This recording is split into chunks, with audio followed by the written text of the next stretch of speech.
ایک دفعہ کا ذکر ہے کہ ایک یہودی عالم کا گزر مسلمانوں کے ایک علاقے سے ہوا۔ اس کے دل میں ایک ترکیب آئی کہ کیوں نہ میں انہیں ان کے دین کے تعلق سے ان کے دلوں میں شکوک و شبہات پیدا کروں اور انہیں ان کے علماء سے بدظن کر دوں۔ علاقے میں داخل ہونے سے پہلے ہی ایک چرواہے سے اس کی ملاقات ہو گئی۔ یہودی نے سوچا کہ کیوں نہ اسی جاہل سے اس کی ابتدا کی جائے اور اس چرواہے کے دل و دماغ میں اسلام کے خلاف شکوک و شبہات پیدا کیا جائے۔ یہودی نے اس چرواہے سے ملاقات کی اور کہا کہ میں ایک مسلمان مسافر ہوں۔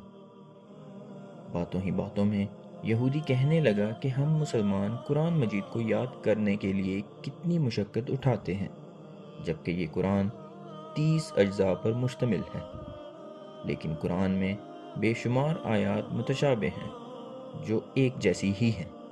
بار بار دہرانے کی کیا ضرورت ہے؟ اگر متشابہات کو نکال دیا جائے تو قرآن اور بھی مختصر ہو جائے گا اور یاد کرنے میں بہت آسانی ہو جائے گی۔ چرواہا اس کی بات غور سے سنتا رہا اور خاموش رہا۔ جب یہودی کی بات مکمل ہوئی تو چرواہے نے کہا کہ واہ، تمہارا خیال تو بہت اچھا ہے۔ یہودی دل ہی دل میں بہت خوش ہوا کہ یہ چرواہا میرے جال میں آ گیا ہے۔ پھر اچانک چرواہے نے کہا کہ میرا ایک سوال ہے۔ یہودی نے کہا، پوچھئے تو صحیح۔ چرواہے نے کہا، تم چاہتے ہو کہ قرآن میں جو متشابہات یا تکرار ہے اس کو نکال دینا چاہیے، ایسا ہی ہے نا؟ یہودی نے کہا، ہاں بالکل، میرا یہی خیال ہے کہ جو آیت ایک مرتبہ سے زیادہ ہو اس کو قرآن سے خارج کر دیا جائے تو قرآن مختصر ہو جائے گا اور یاد کرنے میں بھی آسانی ہوگی۔ چرواہے نے کہا، مجھے ایسا لگتا ہے کہ تمہارے بدن پر بھی بعض اعضاء ایک سے زیادہ ہیں جو تکرار پیدا کر رہے ہیں، جس کا کوئی فائدہ نہیں ہے۔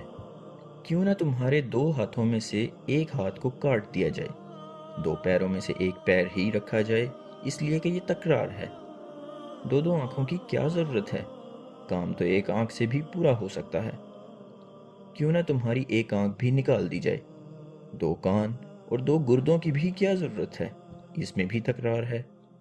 اگر ان تمام تکرار والے اعضاء کو نکال دیا جائے تو تمہارا بدن بھی ہلکا ہو جائے گا اور غذا کی مقدار بھی کم ہو جائے گی اور تمہیں زیادہ جد و جہد کرنے کی بھی ضرورت نہیں رہے گی۔ کیا خیال ہے؟ یہودی اپنا سا منہ لے کر فوراً اٹھ کھڑا ہوا اور اپنی راہ لی۔ اپنی باقی زندگی بھر یہی سوچتا رہا کہ جب مسلمانوں کے چرواہے کی یہ فکر ہے تو ان کے علماء کے افکار کیسے ہوں گے۔